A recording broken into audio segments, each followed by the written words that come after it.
मुझी दिलदार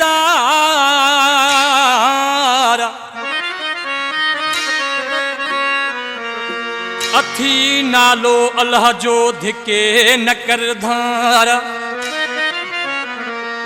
छॾे न वञ यार मुबारक हिना सुंदराणी खे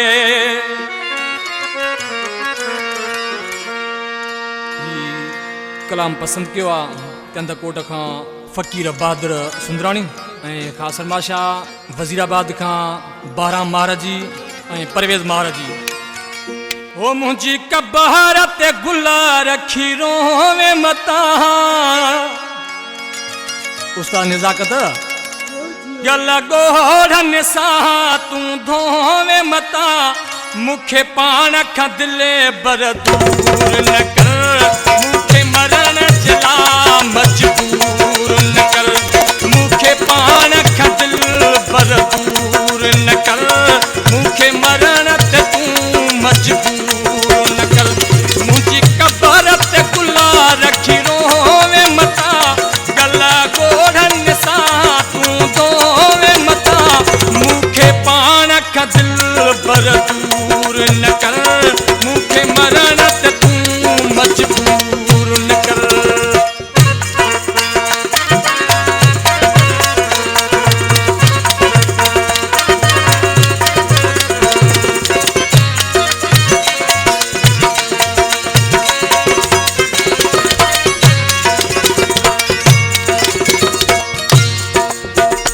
दे दिल है मासूम खे खाव फिरी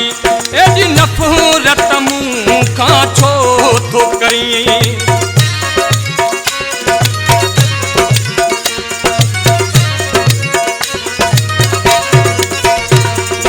दिल है मासूम खे खाव फिरी एडी नफरत मुँह का छो तो करी मां तो का जुदा न मिठा जियां तुम हणी पाण खे गोली फना थी तुम हिया मुझी दुआ मंसूर न कर मुखे पाण खां दिल बर दूर न कर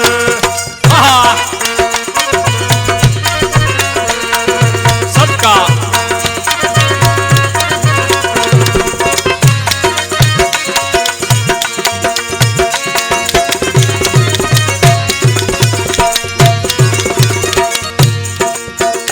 मुसा घायल घड़ियूं याद त कर मुझे गोढ़न जो तू दाद त कर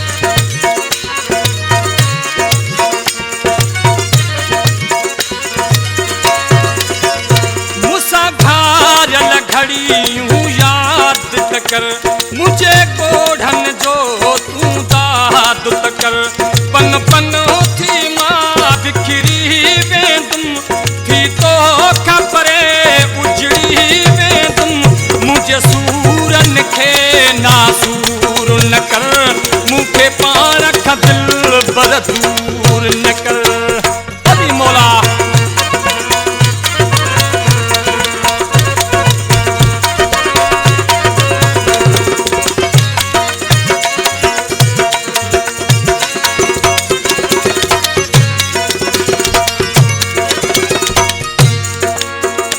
चले सू बोछ जणो मुखे बन्यू न छदे अल्लाह वास्ते एडी तकलीफ न दे